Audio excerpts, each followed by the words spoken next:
Growing up in our family home, my brother Gordon and I often fought over the stupidest things. You could say we were very competitive. Since he is 2 years older than me, I rarely won, but it never depressed my spirit.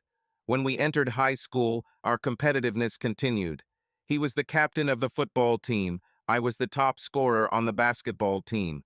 He could bench press more than me, and I could put him on the mat in a fight. The only area in which we were strangely non-competitive was our personal lives. Of course, we mostly met girls from our class. It could also be because the high school girls he dated weren't interested in underclassmen like me. Call me strange, but I was never interested in his exes. The thought of kissing a girl he had already kissed was unpleasant to me, even though he was my brother, or maybe because he was my brother. Call me strange, but that's how I'm built. During my senior year of high school, Gordon was a sophomore in college studying business administration. I met Desiree in biology class when we were assigned as partners for a lab project. She gladly handed over the duties of dissecting the bullfrog to me, while it looked brilliant in the background of identifying the organs. She caught her boyfriend cheating with one of her friends and was still nursing her emotional wounds. By the end of the school year, Desiree Alex Whitcomb and I became a couple and were happily dating as exclusive partners.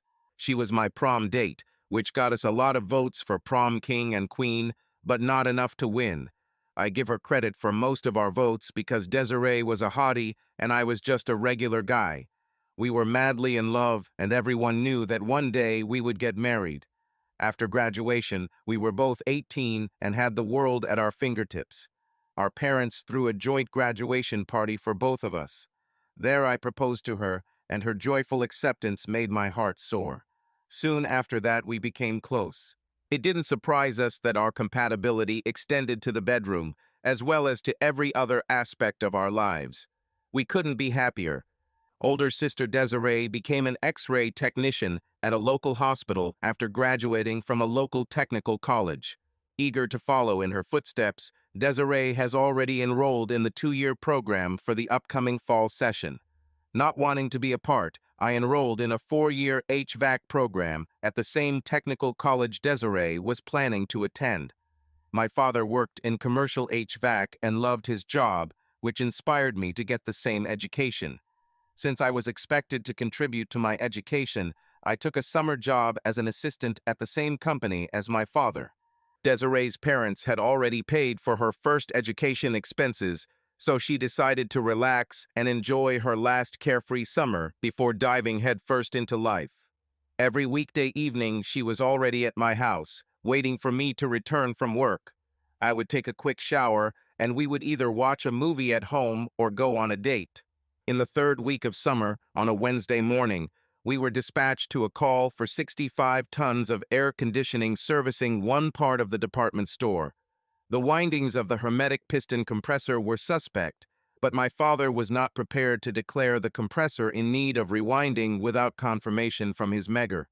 He had just replaced the batteries in the meter, but accidentally left it at home. As a helper, I was sent home to pick him up, which I gladly did to get rid of the summer heat on the roof. When I entered the house, I quickly found the device and was about to leave when I heard laughter upstairs. My brother Gordon was home on summer break from college. Hoping to embarrass him by catching him with his girlfriend, I quietly went upstairs and listened outside his door. I wish I had done this. I instantly recognized the woman's voice. It was my fiancée, Desiree. The sounds of intimacy were undeniable. I didn't know it was possible for a person to be heartbroken and angry at the same time. I lived it at that moment. I quietly entered the room and was amazed by what I saw. I grabbed her left wrist and ripped the wedding ring off her finger. She screamed in surprise and disgust showed on my face. Gordon looked shocked by my sudden appearance and the realization of their degeneration. Without saying a word, I put the ring in my pocket and quickly left the house. I heard both of them shouting after me, but I didn't pay attention to them. None of them were going to run out into the street naked after me. I quickly returned to my workplace and handed the device to my father. He saw red eyes and knew something was wrong. "What's wrong, son? You look sick." I pulled him aside from the other technicians. When I went home to get the device, I found Desiree and Gordon having sex in his room. I saw them with my own eyes. She was not forced, and this clearly was not the first time. They were too familiar with each other. Damn it. This is terrible, Alex. We raised your brother better than this, and it shocks me that Desiree would betray you like that. Why don't we go home right now and deal with them? That would be a bad idea, Dad. Right now, I want to kill them both with my bare hands. I can't be around them for a while. I need time to cool down. That's probably a good idea. You can take the rest of the day off. I'll tell the boss you're not feeling well. Don't worry about it, son. As I ignored numerous cell phone calls from first Desiree and then Gordon, I began receiving repeated messages from them begging me to call to talk. This won't happen. At that moment, I hated both of them more than I could ever imagine. I couldn't go home with them there. I called my best friend, Brent. He was at home and said that I could stay with him as long as I wanted. He couldn't believe Desiree would do this to me and tried to cheer me up by playing games. I tried to reconsider my entire life as my original plans were destroyed. I barely slept that night as my brain tried to comprehend the double betrayal. The next morning, after showering, I put on the only clothes I had with me, ate at IHOP, and returned to work on time. Alex, I'm glad you came to work today. We were all really worried about you, my father said. If it's okay, Dad, I don't want to talk about it. Can I just do my job and get through the day? Of course, son, I respect that, but sooner or later you have to face life. You can't just run away from it, he advised. He was right. I knew he was right, but I was still so angry that if I saw Gordon right now, I would choke him to death. I took on all the difficult tasks of the day, doing all the dirty work without being asked. I needed to exercise demons, and exhaustion helped. We had to remove the compressor from its housing and drag it to the edge of the roof, where a crane could lift it and place it on the back of the truck. This was luck for me. The compressor needed rewinding, and the customer was willing to pay overtime to speed up the process. As a junior employee, this meant I had to make a 6-hour drive to the nearest repair center, where I would wait on their loading dock the next morning to unload it. This meant that I would spend the night away from home. This suited me quite well. At least I will be reimbursed for food and hotel expenses. I kept my phone charged but turned off. I didn't want to talk to anyone about my failed love life. My mood left much to be desired. Luckily for the customer, the repair center happened to have the repaired compressor in stock. We simply exchanged the damaged compressor for a refurbished one. I wrote them a purchase order to cover the exchange fee and headed back by 9 a.m. the next day. I called ahead to let them know my estimated arrival time so they could arrange crane services. In the middle of the day, my truck was freed from the weight of the compressor, which rose into the sky. I helped haul the rebuilt compressor back into the housing while the mechanics installed new gaskets and screwed on the service valves. After a quick check for leaks, the vacuum pump was turned on to remove all non-condensable vapors overnight. We returned home by 10 p.m. After my shower, I locked the door to my room and watched TV until I fell asleep. Gordon knocked on my door and called me, but I ignored him. I heard his father warning him to back off. Physical and emotional exhaustion meant I slept until 9 a.m. on Saturday morning. The house was eerily quiet for a Saturday. After I got dressed, I opened my bedroom door and heard some muttering downstairs. I'm sure they heard me go into the bathroom and flush the water. I went downstairs and was amazed to see that the living room was full of people. In addition to my family, Desiree and her parents, the pastor of our church, and 3 of my best friends were there. I realized that the show was about to start. Desiree knew how to behave modestly, averted her eyes, and remained seated. Dad started, "Alex, I don't like confronting you like this, but everyone else thought it would be best to find out right now, so this problem can be solved and put behind us." "That's right, dear," Mom entered. "We all know what you saw, and your brother and Desiree are here to apologize." Gordon began, "Sorry, Alex, that you caught us. We just ended up together, and nature took its course. You know how it is. One thing leads to another. In a moment of weakness, I approached Desiree. It's not her fault. I take all the blame. Hate me all you want, but Desiree is a good girl, and you need to forgive her and move on. If anyone should be together, it's you two. My silence made everyone nervous. My gaze burned into Desiree until she finally spoke. It didn't mean anything, Alex, I swear. I don't know what came over me to allow myself to do that to him. It was the first time, if you want to know, and this will never happen again. I would rather die than see that look on your face again. I apologize to you and to all these witnesses. Please forgive me and return my ring. Saying yes to you was the proudest day of my life. And saying I agree, standing next to you, will make me the happiest girl in the world. Her parents, who had always been kind to me, smiled nervously in support of their daughter, but wisely remained silent in defense of her recent behavior. You swear it didn't mean anything? Yes, that's right. What I did to your brother meant nothing to me. Too bad. Are you admitting that you left your future husband for something that meant nothing to you? Is that supposed to make me feel better? She fell silent again. Pastor Jenkins felt it his duty to intervene, trying to break through my wall. I am not going to force the need for you to forgive her right now, Alex. You are familiar with the teachings of the Bible, but if you will allow me, I would like to remind you in this time of confusion and suffering in your life of an oft-repeated quote from the 18th century poet Alexander Pope: "To err is human, to forgive is divine." We are all human, Alex, even you. None of us are righteous, no, not one. Everyone here loves you and suffers for your heart right now. We know it will take time, but we hope that you will accept the two sincere apologies given to you this morning and grow from this experience rather than letting it destroy you. Easier said than done, Pastor. Desiree was crying now because I had not invited her into my arms or said words of forgiveness after all the pleas on her behalf. Brent, my best friend, grinned at me. Hey, brother, we know it's hard, but you're stronger. You're too strong to let it get you down. Desiree's awesome. We all know that. Hey, after all, everyone makes mistakes, right? How about we go play a game of pool so you can clear your head? We could even let you win for a change, he suggested jokingly. My other two friends laughed with him. Everyone stood waiting for me to say something. I wasn't ready to say what they all wanted to hear. I appreciate your efforts, but I'm just not ready to deal with this right now. I need a lot more time and space to come to terms with all of this, but I can't promise anyone what the outcome will be. I would embarrass myself terribly if I would say what's on my mind right now, and I'm trying to avoid it. Desiree, I want you to leave the house key I gave you here so you can come in any time. I need you to stay away from me for a while so I can sort out my feelings.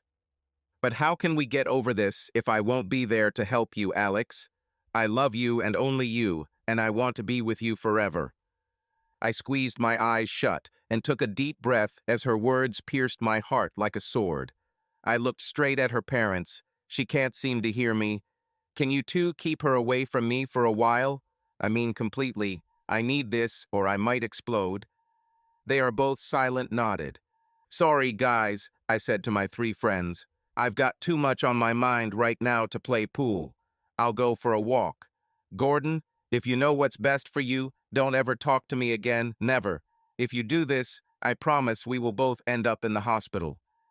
With that, I left and went for a walk around the neighborhood to clear my mind of the hatred I now felt for Gordon and Desiree. I thought I behaved pretty well at the unscheduled meeting, considering the rage that was consuming my soul. Dad must have had a frank conversation with Gordon because he tried to stay out of sight when I was around. I tried to spend as little time at home as possible to avoid interaction with him, and even when I was there, I stayed in my room. That didn't stop Mom and Dad from coming to see me separately almost every day to talk about my feelings for Desiree and Gordon. I tried to be polite, but in reality I was just zoning out and thinking about other things rather than listening a lot. My friends were also on Desiree's side because they bombarded me with advice to forgive and forget. It got to the point where I started hanging out with them less and less. I continued to work with my dad, who respected my wishes at work and left the topic alone, which I really liked. Then a nuclear bomb was dropped. Once again, on Saturday morning, 3 weeks later, I was again stunned by the same people, except that our pastor, for some reason, did not show up for this meeting. Desiree was wearing a beautiful sundress and smiled at me. "Alex, I have wonderful news," she announced excitedly, handing me her piss stick. "You will become a father. I am pregnant," she gushed. With a broken face, I looked at her parents. We took her to the doctor for a blood test to confirm. "It's true, Desiree is pregnant," her mother said weakly. At the time, they didn't seem any happier than I was. I looked at Desiree. "When can you take the test?" "What test, Alex? What are you talking about? I've already confirmed this in 2 ways, stupid. I'm definitely pregnant." "I'm talking about a prenatal paternity test, a special DNA test to determine who your baby's father is." An angry Desiree suddenly lost her sweet tone and angrily shouted, "I'm sick of your crap, Alex. Yes, I made a mistake, one mistake, once. This does not mean that the child is not yours. If you ask me, this is a low blow, and I am outraged that you are trying to portray me as a woman of easy virtue who sleeps with anyone. Stop it, honey. This is good for us. We can still get married and bring the fruit of our love to our loving home. This is what we have always talked about. You and I are in love, and we are starting a family together. We are destined to be together. Don't you understand that?" Her passionate plea fell on deaf ears. "Are you saying this was the first time? Then all that tells me is that any devil with a silver tongue can lure you into his bed. So I ask again, when will you be able to take the test?" Her mother intervened in the conversation. "I don't like the way you talk to my daughter, young man. I don't know why, but Desiree still loves you more than life itself. I half expected you to come up with something like that, so I did. The only type of prenatal DNA testing I would allow her to have is a non-invasive prenatal paternity test, which is much more expensive than amniocentesis, which I prohibit. The non-invasive test costs between $1,350 and $1,750, depending on how quickly you want it. Our health insurance company will not cover these costs. We have discussed this and believe that it is better to spend the money on caring for her and the child than to spend it on proving that he is yours. All you have to do is wait until that happens, the baby is born, and there's a much simpler and less expensive test available if you really want to do it after you've seen and held your baby. The test won't cost you a penny. I'll pay for it out of my own pocket. I'll write you a check right away or bring you cash as soon as I get to the bank. You all seem to believe the baby is mine, but I need to know for sure to be sane. This whole situation is driving me crazy." Dad spoke on my behalf. "I can vouch for my son. If he says he will pay for it, then he will do so. In any case, I will support him. It won't cost you anything." Desiree and her family seemed very frustrated with my insistence on taking the test. "We'll let you know when the test is done, Alex. They will need a swab from your cheek to determine the results." I found it strange that no one suggested that Gordon be tested at the same time. It was a real failure for them. I nodded. "I'll be there any time. Just let me know the day before so I can arrange a holiday if needed. I still need time, Desiree. I understand that you are worried. Perhaps I can also be there when the results are ready, so the sooner the better." She perked up when she heard something positive from me. "I promise I will get tested as soon as possible, honey. I completely agree with you. The sooner the better so we can get back to where we belong." On Monday evening, I received a message from Desiree saying that the test would be held on Tuesday morning at 10:30 with a location. I met them there and carried out all the necessary actions. As promised, I charged the full cost of the lab tests to my debit card. We were told to expect final results within 7 days. Gordon must have been relieved that all the attention had shifted from him to me. He decided it was safe to approach me. "Thanks, bro, for making me an uncle. I don't care if it's a boy or a girl," he said mockingly. I again ignored his remark and simply walked away.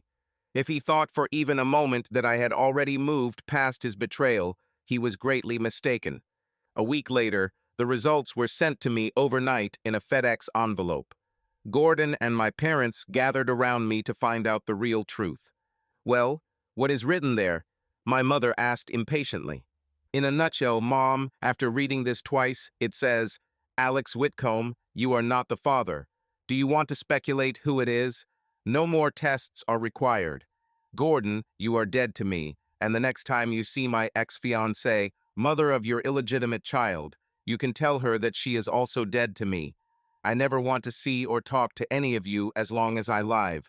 Do you understand me?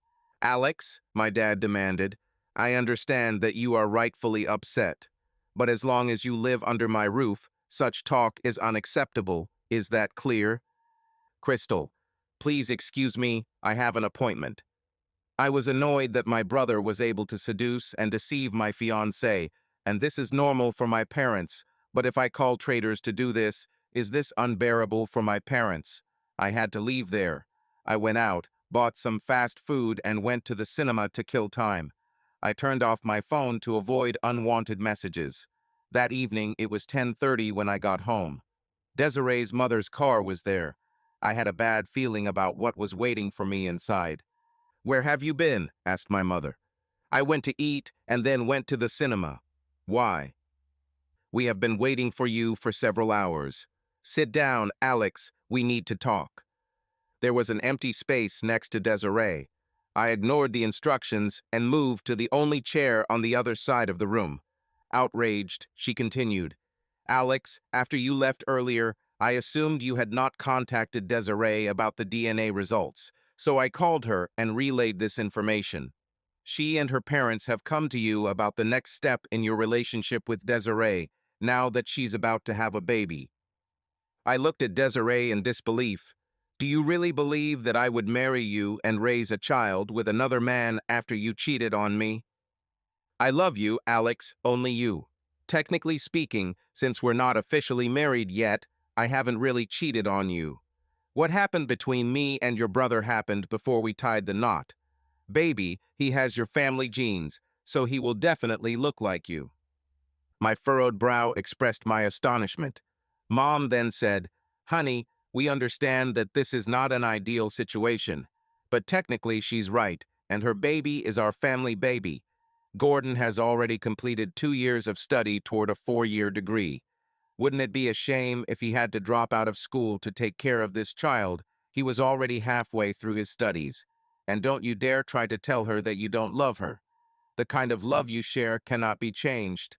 Don't you understand why it is completely logical that you should leave this misfortune behind and marry her? Unfortunate circumstances. What about my education, Mom? I myself am planning to go to school this fall. Doesn't that mean anything? Of course it's important, dear, but your goal is not a 4-year degree. Your father says you can enroll in the apprenticeship program where he works and work your way up the ranks over time. Yes, it will take longer to achieve this by starting as an apprentice rather than getting a 2-year degree from a community college, but under those circumstances, you would be able to carry the family burden much easier than Gordon. Think about it, Alex. It would be better for everyone. Doesn't that make sense? I could hardly believe my ears. Are you suggesting that I marry a known con man and then raise another man's child as my own, just to make life easier for my brother? Are you implying that his life is more important than mine? Of course not, Dad interjected. You are both equally important in our eyes, and we love you both equally. Everyone here, including your brother, believes that you and Desiree belong together. Once your baby is born, he will be the best uncle imaginable, and he will be financially able to help with the expenses of the baby. Love and hate are opposite sides of the same coin. Regardless of whether you call what you feel now love or hate, it is still a strong emotion that you feel towards her. I love you, Alex, and as a parent, I want the best for both of my sons, not just one. All eyes were on me, and I don't think they liked the look on my face. After everything I've learned about Desiree, her actions have consequences. I stopped loving her. She and my brother both betrayed me in the worst possible way. I am no longer interested in marrying Desiree and will not be raising another man's child with her. This will never happen. Everyone saw the intransigence in my eyes and knew that I meant what I said. Now Desiree was crying because of my outright refusal. Dad added even more wisdom to the mix. Alex, if you refuse, he will have no other choice. Gordon, you need to take responsibility and marry her if she wants you so you can raise and support your child. I don't understand how you can go to college and do this, sorry son. Without Alex's help, I don't see any other way. I could tell Gordon was very angry at this development. His look of hatred at me was palpable. Gordon, I know your life will never be the same, but we Whitcombs never shirk our responsibilities. Your mother and I raised you better. When Alex goes to school in the fall, his assistant job will be available to you. You can work with me and advance your career. It won't provide the income you would have as a graduate, but you can get by if you continue to live here with your new wife. It might be crowded there with a child, but we'll figure something out. So you're going to let them live here in the same house I live in while I'm in college.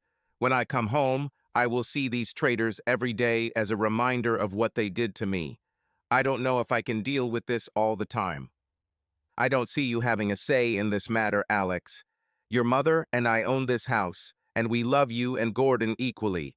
We will not turn our backs on him, even after everything that has happened. Alarmed, I stated, I'm tired. Good night, I said. I didn't want to stay close to the traitors even for a minute. Early the next morning, I left the house like a man on a mission. I visited 3 local warehouses and got the best deal. The monthly fee will be automatically deducted from my checking account. I then visited the local recruiting center and told them all that I would sign with the first person who could get me out of this city as quickly as possible. The Navy stepped up and began the process immediately. They sent me to the entry processing facility where I took the USVAB Armed Forces Aptitude Test and passed the MEPS physical. I signed on the dotted line and was told I would be sent to boot camp in 2 days. When all was said and done, I breathed a sigh of relief. I could not live with 2 traitors, especially with those who were my relatives and lived in the same house. I rented a small U-Haul trailer and drove back home. This was a home I would never call mine again, and that was my imperative. Mom and Dad were at work. My dad called me and wrote asking why I canceled the job. I never answered. Of course, Gordon and Desiree were both there, having sex in his room again. Apparently, they decided to make the most of the situation. I never wanted to see or talk to any of them again. I vacated half my room and loaded it into the trailer before he came out to see what was going on in my room. He asked me what I was doing, but I just ignored him as if he didn't exist. I proceeded to remove all the bedroom furniture, clothes, and everything else I owned and loaded it all into the trailer. He shouted at me that he was calling Mom and Dad. Desiree joined the fray and also tried to talk to me, but she too was met with complete silence. Once the trailer was loaded, I headed to the warehouse and carefully placed the collection that was my entire life inside. My phone was ringing off the hook, but I decided not to answer. Instead, I checked into a cheap motel with a small suitcase that I would take with me when I went to boot camp. I thought about going home that evening, but decided that my emotions were still too volatile. Tomorrow evening, I will say goodbye and then ride off into the sunset on my new adventure in life. That night, I slept much better than I thought I would. I believe this happened because I took back control of my life and decided my own destiny instead of letting others choose it for me. The next day, I contacted several of my other friends and informed them of my situation. They had heard rumors, but nothing definite. I told them exactly what Desiree and Gordon did. They all wished me well. That evening, my mother cried, hugging me, saying that she was worried like hell that something terrible had happened to me. Gordon and Desiree entered the room after hearing the noise. Mom, tell them both to leave the room immediately, I seethed angrily. Dad weighed in. They won't do anything like that. Gordon lives here and she comes to visit, so she's welcome too. But judging by your room, you don't live here anymore. What's going on, Alex? He demanded. Wonderful. If they stay, I'll leave. I hate them, and they are both dead to me. You will not tell me what to do in my own home, son. Your brother lives here, so they can stay. You're absolutely right, Dad. So I'll go. I was going to tell you both the details, but I refused to do it in the same room with dead people. Here are the keys to the family car. I gave them to my mother. I joined the Navy. Maybe I'll see you in 4 years. I ran out of the house and quickly disappeared from sight, and my mother cried and screamed at me. I didn't want to look back and let her see that I was crying too. I thought about calling an Uber, but decided it would be a nice evening and a walk would do me good. I turned off my phone and opened a new page in my life. I spent the next 10 weeks in boot camp at the Naval Station in Great Lakes, Illinois. I didn't bother calling my mom or dad to give details about my graduation. I marched into the ceremony with about 800 of my new colleagues to loud applause, and I was proud to be there. After the ceremony, parents, wives, girlfriends, and loved ones who watched the ceremony from the stands in the drill hall rushed to congratulate the new sailors. I was shocked to see Mom and Dad there. They must have made a few calls themselves. "What are you doing here?" I asked as my mother hugged and kissed me. Dad shook my hand firmly as a sign of approval of the young man I was becoming. Then I saw them. Gordon and Desiree came over to congratulate me. "What the hell are they doing here?" I blurted out. Mom explained conciliatory. "They are married now. Isn't that wonderful? And you will be the best uncle in the world for their child when he is born, won't you?" My stern expression betrayed my feelings. "Sorry, Mom. I need to go to the bathroom. I'll be back in a minute." I went into an area forbidden to everyone except military personnel. Perhaps now they will understand everything. They came all this way just to hear two phrases. Luckily, my phone was left in the bed. I didn't expect any calls. Most graduates received a few days off to visit family before being transferred to their next duty. I didn't ask for any time. I stayed at the base for 3 days before leaving for training. My aptitude tests showed that I was qualified for HVAC training, which is exactly what I wanted to do. We started with the basics, and within a few months my qualifications allowed me to become a mechanic servicing large centrifugal and screw coolers cooling ships and submarines. I spent the rest of my 4 years in the Navy on an aircraft carrier. I was amazed by its size. It was like a floating city. I decided not to repeat the service and left with more experience and knowledge. York, Train, and Carrier are the three main brands of centrifugal and screw coolers that I have had experience with. In my hometown, York was a subsidiary of Johnson Controls. I applied and was hired as a service technician. I had to make some adaptations, but the science was the same whether it was on a ship or in a building. I moved into an apartment and took everything out of storage. Seeing my things made me nostalgic again, so I decided to contact my parents. We met in a restaurant. "Oh, Alex, you've grown so much.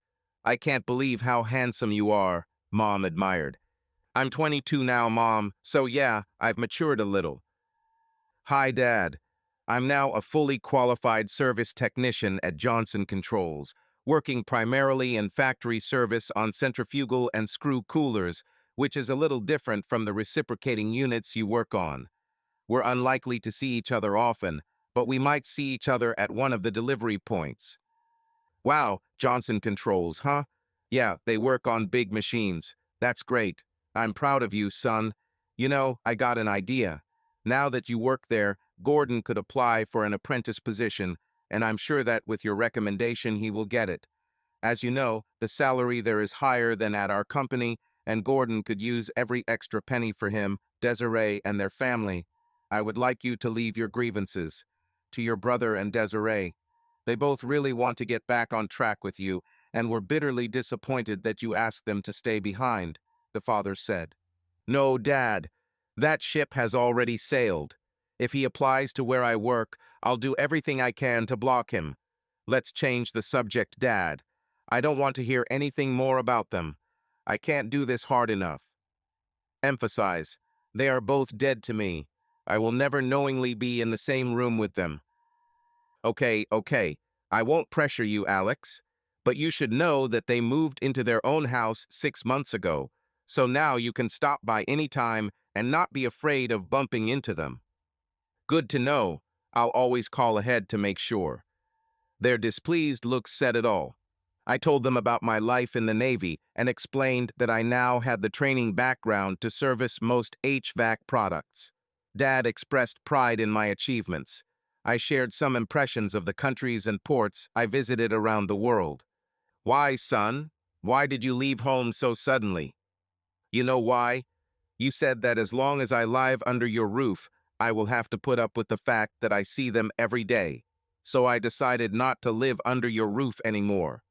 He just shook his head. I met Joan Lindley through a colleague, Kyle Laughlin, who, after we became friends, asked me to be his best man at his wedding. She was a wedding planner. This was her profession, which she learned from her mother. I couldn't take my eyes off her during rehearsal. We joked and laughed every free minute. The attraction seemed to be mutual. We had dinner together at the rehearsal dinner, which marked the beginning of our relationship. Meeting her was difficult at times. She worked odd hours in the evenings meeting with clients and potential clients. Spring and summer were the busiest times. She rarely had any free days on the weekends, and on wedding days, she would stay with clients until the DJ packed the equipment. But we managed. After a year, I saw no reason to put my life on hold any longer. When Joan turned 23 and I turned 24, I proposed to her. Her mother returned from retirement to organize her daughter's wedding.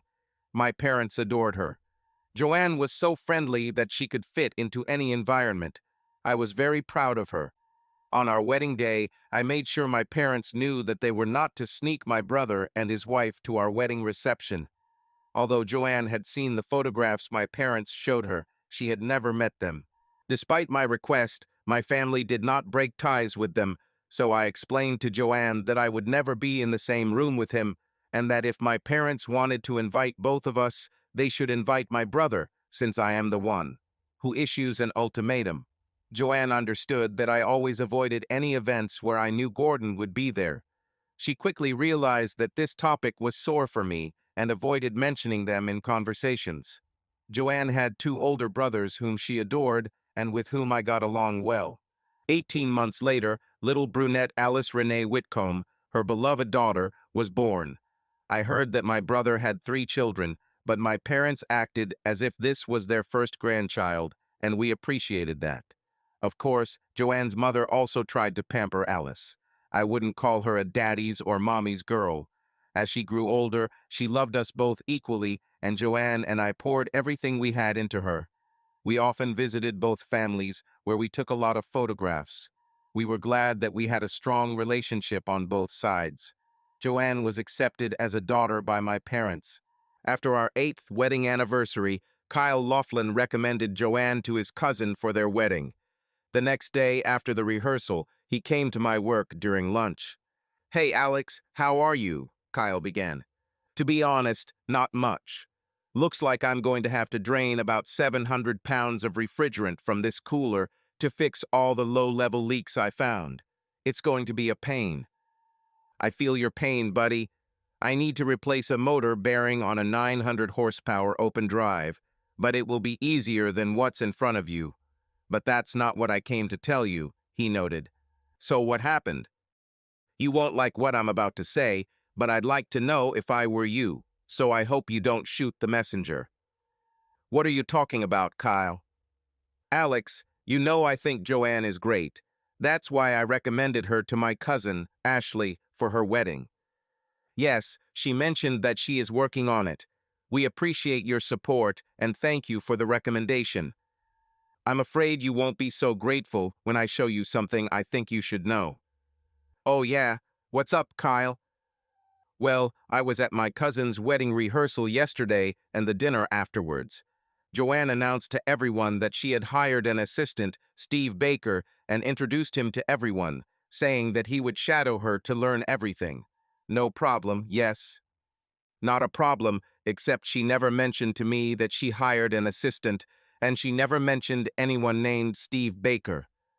Sorry, Alex, but that's not all. I think she didn't recognize me since she hadn't seen me for a long time because she didn't react to my presence in any way. In any case, after the rehearsal and before dinner, the caterer asked me to find out where the electrical panel was because the outlets weren't working and they had a few heat lamps. I looked around to find Joanne or Steve, but didn't find either of them. When I asked, someone said they saw them go. to the back room to check something. I went to the back room, which was unlocked. It was dark when I entered, but I saw a faint light around the corner. As I got closer, I was shocked to see Joanne cheating on you with Steve. Shocked, I recorded about 90 seconds of her actions on my phone. My phone has great low-light capabilities. Sorry, buddy, but I thought you'd want to know this if you had mine. Place. Holy shit, hell. Are you sure it's her, Kyle? Are you absolutely sure? Sorry, buddy. It's her, I'm sure. I didn't record this for myself, Alex.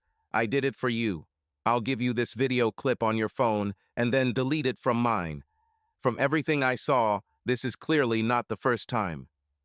I'm sorry you had to see this, Kyle, but I'm grateful you came to me with this and didn't let it slide. Thank you, friend, for your discretion. Later that evening, Joanne called me at 10 p.m. after returning home. Where are you and Alice? It's late. She should be asleep by now. She's spending the night at your mom's. I'm at the hotel. What? What's going on, Alex? Why are you in the hotel? You're not making any sense. I'll answer your question with a question.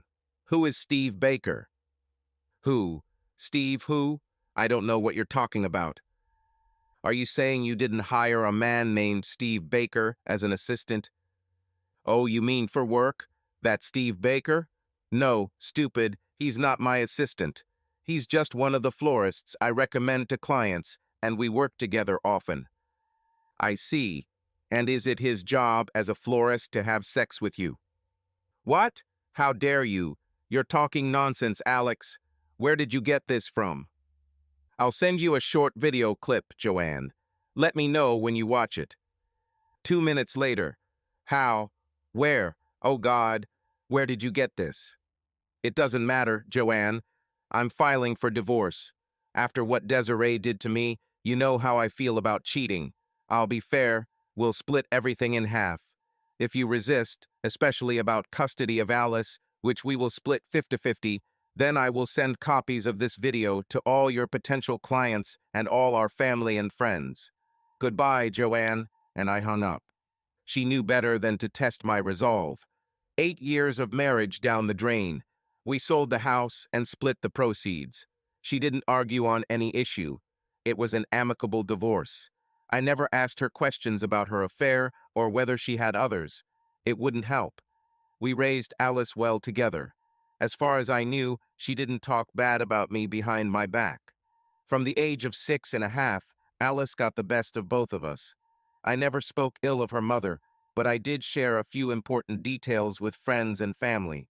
I couldn't just cut Joanne out of my life like I did with my brother and ex-fiancé. She and I met at Alice's show every week and at her birthdays and holidays. Joanne tried to win me back several times, but each time I firmly refused. She remained close to my parents because their status as grandparents never changed. I didn't mind this. Alice went to therapy once a week for 2 years at my insistence. I didn't want her to go through our divorce without qualified help to cope with her emotions. She did well in school and graduated from high school with honors. I bought her a nice, safe used car for her graduation gift. Joanne and I have always shared all the costs of raising her, but I bought the car myself and wanted to keep it that way. The summer before college, I sat Alice down and told her that she was now old enough to know why I divorced her mother. Of course, I spared the graphic details, but explained that her mother was caught cheating with another man, and I couldn't live with her after that. Alice explained that her mother presented a white version of our breakup, saying we just wanted different things. She accepted my version as the truth. While I was at it, I explained that I had stopped communicating with my brother and his family for similar reasons. He and his wife had terribly betrayed my trust, and I could not forgive it. She understood and accepted all this. When Alice went off to college, Kyle introduced me to his sister-in-law, Tasha McMasters, who had been widowed 2 years earlier after losing her husband to cancer. Her daughter, Amber, was the same age as Alice and also went to college. Tasha and I clicked immediately and connected on a mysterious level. After being badly burned twice, I was not interested in marriage, nor was she ready to change her last name. She still missed her other half. We met each other's needs and lived very fulfilling lives together. She moved in with me a year later, and we dealt with the blended family situation the best we could. Alice and Amber graduated from college in the same year with 4-year degrees, but from different universities. Alice met her ideal guy in her 3rd year of college. Barry Dotson was a nice guy who convinced me that he really loved Alice and had common sense. We disagreed on some political issues, but no one is perfect.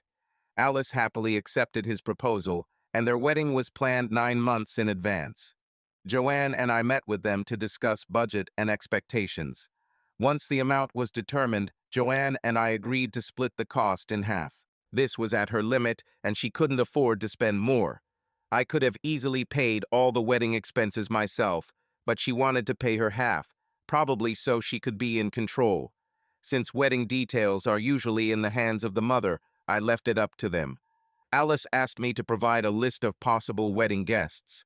She and her mother had already made their list and wanted to add who I would like to have at the wedding within their budget. I said I needed to think about it and asked for a copy of their list so I could see which of my friends weren't on there to save time. She gave me the list and I looked at it 2 days later. I was shocked. The names that stood out on the list were Gordon and Desiree Whitcomb and their 3 children, Donna, Clay, and Lisa. For the wedding roles, they included Clay as the best man and Lisa as the flower girl. I knew that Joanne and I had both made it clear to Alice how I felt about my brother and his family.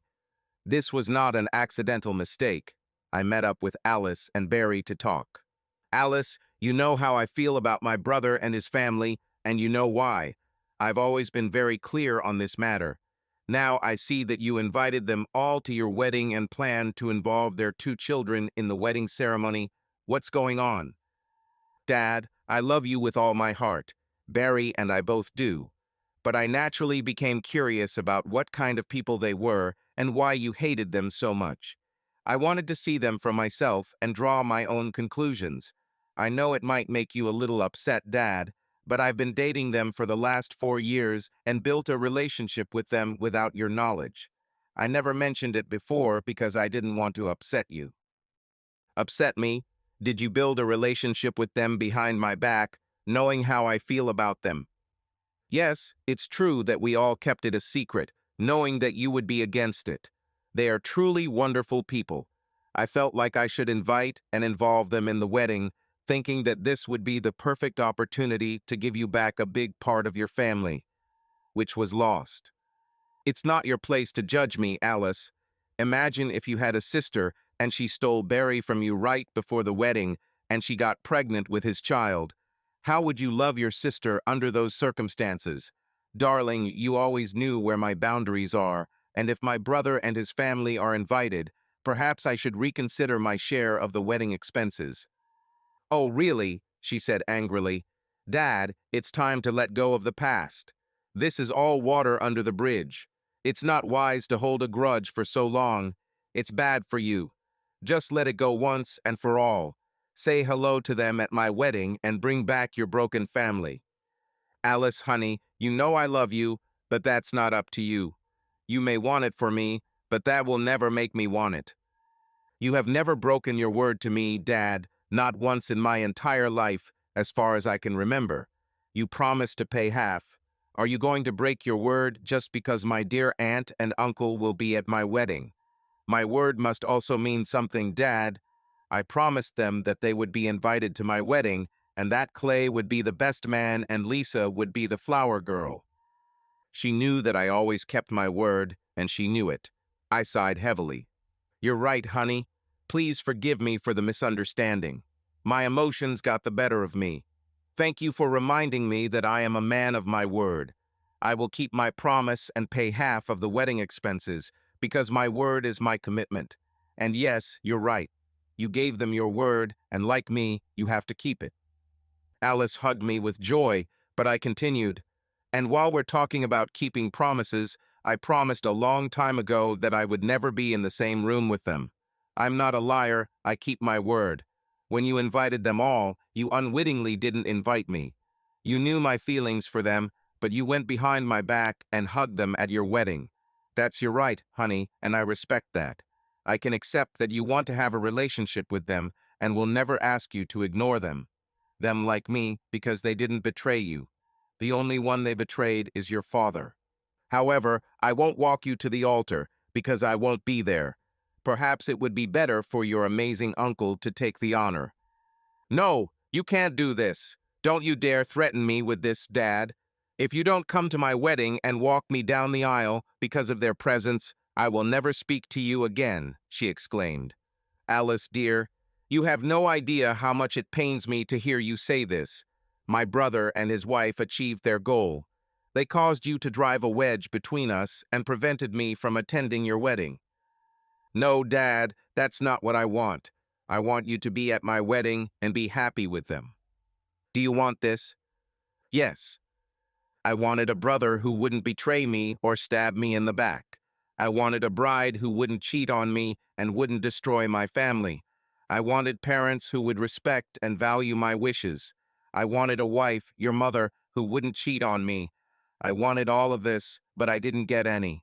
Darling, since you gave them your word, it is better to break your word and betray one person, me, than to break your word in front of everyone else in the family. Now, if you'll excuse me, I'll go and get drunk. The pain of missing the wedding is unbearable. I wanted to be alone to deal with my pain, but they didn't leave me alone. My angry parents, my angry ex-wife, Joanne, and even my outraged friend, Tasha, and her daughter, Amber, all tried to convince me to change my mind and forgive my brother. Each of them insisted that I should reconsider my beliefs and reconcile with my brother. Tasha said that if I didn't come to the wedding and walk Alice down the aisle, it would ruin our relationship. I haven't spoken to Gordon or Desiree in over 25 years. Why start now? I have to admit that now there is a rift with Alice, and all family members are actively involved in criticizing me. I spent a lot of time thinking about what was at stake. Did it come down to my pride versus my relationship with my daughter? I loved Alice with all my heart. Then I asked myself, who is actually being punished by my demands? I had to admit that I was on edge. Alice never informed me that Gordon and his family were excluded from the invitation list, which means she was doing exactly what I advised her to do: keep her word to everyone else and betray me. As Spock once said, quoting Charles Dickens, "The needs of the many outweigh the needs of the few." I was in despair. On Sunday afternoon, 2 weeks before the wedding, the doorbell rang. Amber was with her friends, so it couldn't have been someone visiting her. Tasha shouted that she was busy and asked me to see who had arrived. My stomach began to growl at the thought that I had to defend myself again in front of yet another advisor. I finally got up the courage to see who it was. "Alice?" I muttered in surprise at the sight before me. "Hey, Dad, can we come in?" Alice was dressed in her wedding dress, shining in all her glory. Standing next to her was Barry Dotson, her fiancé, in a dapper tuxedo. Another unfamiliar man in a formal suit with a Bible stood behind them. "Of course, honey. Come in. You look amazing in that dress. You're so beautiful it takes my breath away," I complimented. "Thanks, Dad. I hoped you'd like it." "You too, Barry. You look gorgeous." "Thank you, sir," he replied. "Welcome to our humble home. My name is Alex Whitcomb. What's your name?" "Pastor Richard Walters. Pleased to meet you, sir. I am here at the request of this wonderful couple." "What's going on, honey? I'm not complaining, not at all. You look gorgeous. Did you come so I could see you in your pre-wedding outfit?" "No, Dad. Barry and I are going to get married." "I know, honey, but why are you here now?" "You don't understand, Dad. Barry and I are actually getting married here, today, in your backyard. We brought the pastor with us, and the photographer will be here in 15 minutes. We had to plan everything so that they could accommodate us." "What? But why? I mean," Barry convinced me, Dad. He reminded me that I told him that you have always been an outstanding father and an honest man since I was born. He asked me whose feelings, besides his, matter most to me. Without hesitation, I said it was you. Suddenly, it hit me like a ton of bricks. She started crying. "I'm sorry, Dad. Besides Barry, you are the most important person in my life. and I acted as if you weren't. But that's not all. Barry asked me who I wanted to walk me down the aisle. You already know the answer to this question. But then he asked a question that shook me to the core. So what? It was as if my eyes had been opened. Dad, this is not a rehearsal or preparation. Barry and I are actually getting legally married today in your backyard. You will walk me down the aisle and make my dream come true today, no matter what. Tears streamed down my cheeks as my little girl reminded me how much she loved me. I would never ask them to do this, but they did it. I shook Barry's hand firmly. Thank you, Barry. Now I understand why Alice chose you over everyone else to spend her life with. Without saying a word, he simply smiled and shook my hand firmly in response. I had to ask one more question. What about your original wedding and honeymoon plans? Barry answered for the couple. We had to pay 10% extra to reschedule all our airfare, accommodations, and honeymoon excursions to today instead of 2 weeks from now. After we change clothes here, if you take us to the airport, we'll fly to the Maldives for our week-long honeymoon. We already have cover at work, so no one will know we're out of town. In everyone's minds, the wedding is still in 2 weeks. Just a minute, Barry. I took out my wallet, found a credit card, and handed it to him. Barry, I already believe that you are a great son-in-law. If you want to be a fantastic son-in-law, I will ask you one small favor. Which one, sir? He asked. I insist that you use this credit card to cover the extra copay for your honeymoon. Second, I want you to spend at least $2,500 on this card on whatever you want on your honeymoon. I don't care about what you will spend on them. It's your business. Remember, no less than $2,500. You can do more, but not less, I emphasized. Got it, he replied, and they both hugged me, expressing gratitude for the unexpected gift. One more thing, I added. I could have easily paid for all the wedding expenses, but your mother insisted on paying half, probably to keep things in check. If she resents paying half for a wedding that didn't happen, I'll write you a check so you could reimburse her for every last cent. Thanks, Dad. Barry and I will probably accept the offer. As for today, I have no regrets. It was my perfect wedding day. I think I hugged her for about 5 minutes before letting her go to change. 2 weeks later, Alice and Barry Dotson arrived on time for their planned wedding in casual clothes. Nobody was surprised by my absence. Hello, everyone. Barry and I want to thank you all from the bottom of our hearts for coming today to celebrate our wedding. What you may not know is that Barry and I are already married. We eloped 2 weeks ago and held a private ceremony. But this does not take anything away from our desire to celebrate our happy union with you. So, if everyone agrees, we would like to start the wedding reception, she shouted. Many cheers and cheers came from the crowd as the DJ started the party. Of course, there were no official photographers. A dozen disposable cameras were evenly distributed throughout the reception area for guests to use to create memories. Alice's mother, Joanne, was really angry with her daughter for ruining her plans, but tried not to show it in front of the guests. Gordon, Desiree, and their 3 children, Donna, Clay, and Lisa, were bitterly disappointed, along with my parents, that they did not play an official role in the wedding ceremony and that the long-awaited reunion of the brothers did not occur. Amber, Tasha's daughter, shared with me some unsolicited information she heard from Alice. Desiree must have learned her lesson after losing you. She became stronger in her resolve to never cheat again and stayed with your brother all these years, raising her family, even if it wasn't the family she originally intended. Educate. The irony of this situation is not lost on me. Although I thought I'd never do it, in a weak moment I got down on one knee as we relaxed on the beach with the sun hanging low on the picturesque horizon. The setting was idyllic. Tasha McMasters, will you do me the honor of changing your last name to Whitcomb? Honestly, I wasn't sure if she was ready for this, but she was such a blessing in my life that I felt compelled to open my heart once again. She said, yes. Subscribe to our channel so that your love doesn't cheat on you, and go ahead and listen to the next story, because this story is nothing compared to the next one. If you're under 18, don't even think. Click to the next one. Click to the next one. Click to the next one.